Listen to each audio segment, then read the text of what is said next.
जो महिलाएं अपने पति से बहुत मोहब्बत करती हैं, उन महिलाओं को तो मैं अपनी माँ और बहन समझता हूँ। लेकिन हमारे देश में 15 से 20% बदचलन महिलाएं हैं, उन्हें मैं कुछ नहीं समझता।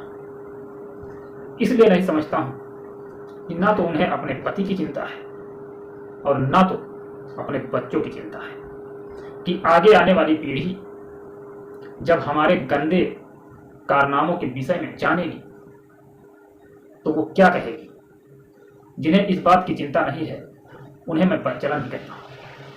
जो अपने पति के रहते हुए गैर मर्दों से संबंध बनाए, जो अपने पति के रहते हुए अन्य लोगों के साथ समय बिताएं, शायद वो महिलाएं माँ और बहन कहलाने लायक नहीं है। आज की जो मैं घटना सुनाने जा रहा हूं, ये घटना इसी पर आधारित है, एकदम सच्ची घटना है। 11 अप्रैल 2024 की वारदात है। गाजियाबाद में एक व्यक्ति रहता है जिसका नाम मनोज की शादी के लगभग 15 वर्ष हो चुके थे। मनोज अपनी पत्नी से बहुत बेइंतहा मोहब्बत करता था। मोहब्बत वो इतना ज्यादा करता था कि अपनी पत्नी की जिंदगी के हर एक पहलू को ध्यान में रखता था, घर की सारी व्यवस्थाओं को देखता था, अपनी पत्नी के कपड़े पहनने से लेकर खाने पीने की चीजों पर विशेष ध्यान देता था। पत्नी ऐसी थी कि वो उसकी ना तो मजबूरी को समझती थी और ना तो उसकी मोहब्बत को समझती थी। इसीलिए हम कहते हैं जिस स्त्री के कई लोग होंगे वो महिला किसी की नहीं हो सकती। कितना भी वो प्रेम दिखाए किसी से, कितना भी कहे कि हम आपसे बहुत मोहब्बत करते हैं, लेकिन शायद वो नाग की तरह मौका पाते ही पलट कर डस लेगी। यही होता है मनोज के साथ। उस महिला का एक पड़ोसी व्यक्ति जिसका नाम होता है राजेश, उसे चक्कर चलने लगता है। मोहब्बत इतनी घनिष्ठ थी, प्यार इतना घनिष्ठ हो जाता है कि वो ये भूल जाती है कि मनोज हमारा पति है। अब वो अपने पति को रास्ते से हटाने की साजिश करने लगती है और साजिश वो इस तरीके से करती है कि किसी को एहसास भी नहीं होता है कि आखिर मनोज की पत्नी मनोज को मारने की साजिश कर रही है। और एक दिन ऐसा होता है कि अपने पति को भेज देती है राजेश के पास। राजेश ट्रक ड्राइवर होता है और मनोज पेशे से ऑटो रिक्शा ड्राइवर होता है। बहुत अच्छा इंसान होता है, ना तो किसी से किसी प्रकार की दुश्मनी, ना किसी से कभी लड़ाई झगड़ा, कुछ भी। लेकिन पत्नी बदचलन उसकी मजबूरियों को नहीं समझती है। और ऐसी महिलाओं से आप लोग खासकर सतर्क रहना, क्योंकि ऐसी महिलाएं इतनी नीच होती हैं, अपनी हवस की आग बुझाने के लिए किसी भी रास्ते को ये चुन सकती है। किस हद तक ये गिर सकती है ये किसी को नहीं पता है। जो महिला अपने पति के रहते हुए गैर मर्दों से नाजायज संबंध बनाए, उस महिला का क्या भरोसा, कब क्या कर जाए कोई भरोसा नहीं है। हमने कई वीडियो में आप लोगों से रिक्वेस्ट की है, खासकर माताओं बहनों से रिक्वेस्ट की है कि मेरी मैया कभी भी अपने पति को धोखा मत देना। पति बेचारा ऐसा इंसान होता है कि मेहनत मजदूरी करता है, आपका खास कर ख्याल रखता है, बहुत परिश्रम करता है। दूसरे की जेब से पैसा निकालना इतना आसान नहीं है जितना आसान आप लोग समझ रहे हैं।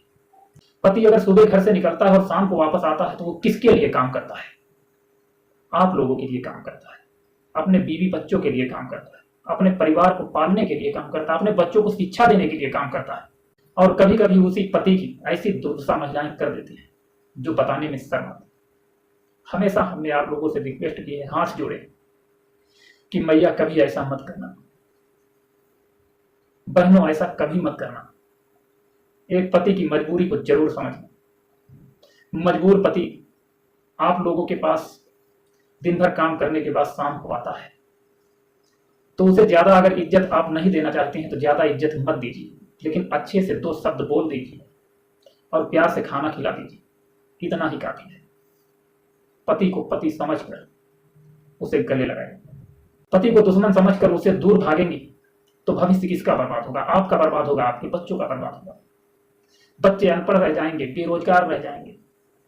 अंततः आपको पश्चाताप की अग्नि में जलना पड़े कि काश हमने कुछ ऐसा गलत काम ना किया होता तो आज शायद ये नौबत ना आती।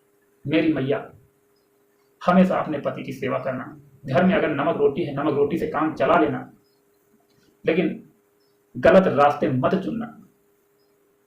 अपने जिस्म की आग बुझाने के लिए गैर मर्द के साथ संबंध मत बनाना, क्योंकि पति भगवान होता है और वो भगवान अगर निराश हो गए तो समझ लो कि आपकी जिंदगी निराश हो गई। मनोज की पत्नी मनोज को राजेश के पास भेजती है। राजेश गांव के बाहर ट्रक पर बैठा होता है। मनोज को नहीं पता होता है कि आखिर हमारी पत्नी क्या करना चाहती है और किस लिए हमें भेजती है। उसे कुछ भी नहीं पता होता है। वो सीधे यही कहती है कि राजेश गांव के बाहर है, आपको बुला रहा है, 2 मिनट का काम है, जाकर के वापस आ जाइए। भोला भाला इंसान कुछ नहीं समझ पाता है, दौड़ता हुआ गांव के बाहर जाता है। राजेश को ट्रक में बैठा देखता है। राजेश मनोज को इशारा करता है ट्रक पर बैठने के लिए। भोला भाला शरीफ इंसान ट्रक पर बैठ जाता है। जैसे ही ट्रक पर बैठता है, शराब की बोतल खोली जाती है। राजेश पाइप बनाता है, मनोज को देता है। मनोज को नहीं पता था कि शराब पीने के बाद क्या होने वाला है। शराब का यादी था वो भी, और राजेश भी शराब का यादी था। दोनों शराब के यादी थे। शराब बैठकर एक साथ ट्रक में पीने लगते हैं। जब शराब का नशा चढ़ता है तो मनोज अपनी सुध बुध खोने लगता है। राजेश जैसे ही देखता है कि शायद ये अपने शरीर को अपने काबू में नहीं कर पा रहा है, एक रस्सी निकालता है और गर्दन कस देता है। जैसे ही गर्दन कसता है, नशा शराब का कैसा भी हो, किसी व्यक्ति की अगर जान जाने लगी तो दर्द होगा, सारा नशा उतर जाएगा। यही होता है।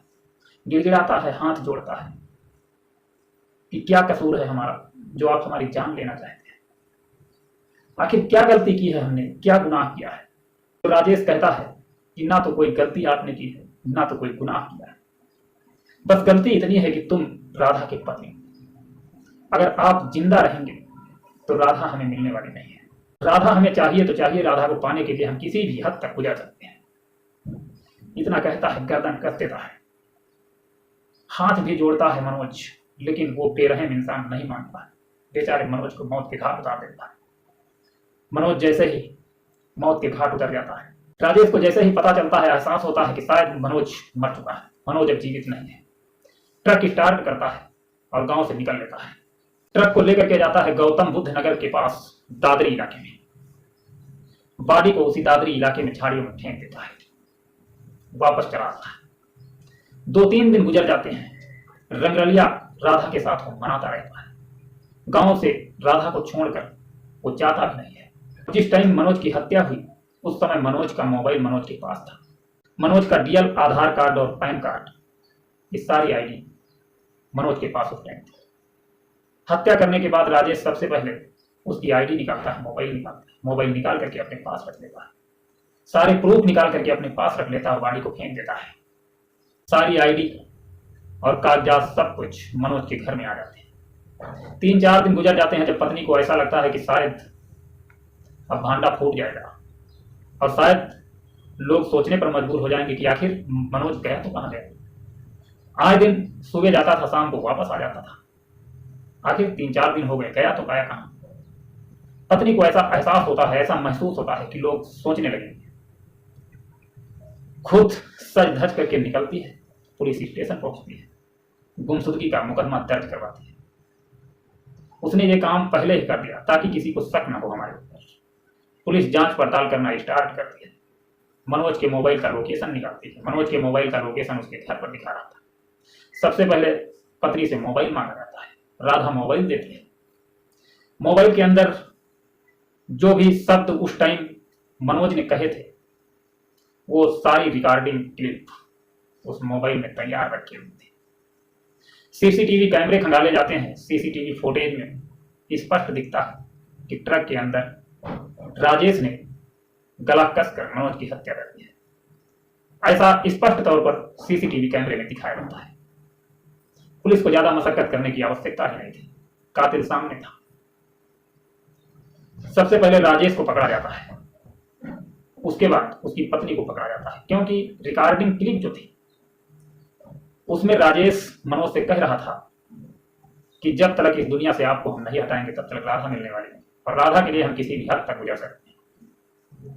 राधा को हिरासत में लिया जाता है, कड़े से पूछताछ की जाती है तो ये जुर्म कबूल करते हैं। भगवान ऐसी पत्नी किसी को ना, ऐसी महिला किसी को ना मिले बच्चलन स्त्री का कोई भरोसा नहीं, कोई गारंटी नहीं है कब क्या कर जाए। आज कुछ और कह रही है, कल कुछ और कहेगी। आज एक से संबंध बना रही, कल दो से बनाएगी। जो महिला अपने पति को छोड़कर 2-3 मर्दों से संबंध बना ले, उसकी कोई गारंटी नहीं, हजारों लोगों से वो संबंध बना सकती है। और यही महिलाएं हमारे देश में बीमारी फैलाने का मेन कारण बनती हैं। इसी तरीके की महिलाएं हमारे देश में लोगों को संक्रमित करती हैं। संक्रमण फैलता है और HIV संक्रमण ऐसा संक्रमण होता है जो 3 वर्षों तक किसी को पता नहीं चलता है, और जब पता चलता है तब तक काफी देर हो चुकी होती है। शायद इसी वजह से HIV संक्रमण के कारण लोगों की मौत होती है। इसलिए हम आप लोगों से रिक्वेस्ट करते रहते हैं कि कभी भी गलत कदम मत उठाना, किसी गैर महिला के साथ संबंध बनाने की सोच नहीं है, क्योंकि जो महिला अपने पति को छोड़कर दूसरे से संबंध बना सकती है, उसकी कोई गारंटी नहीं वो कितने लोगों के साथ संबंध बनाती है। इस घटना से लेना चाहेंगे इजाजत, मिलेंगे नेक्स्ट वीडियो में। लेकिन अपना ख्याल रखना, अपने बच्चों का ख्याल रखना, शिक्षा की तरफ जरूर ध्यान देना, क्योंकि बच्चे हमारे देश का भविष्य हैं। अगर हमारे देश का भविष्य बिगड़ेगा तो शायद हम और आप कहाँ सलामत रहेंगे, कैसे सलामत रहेंगे?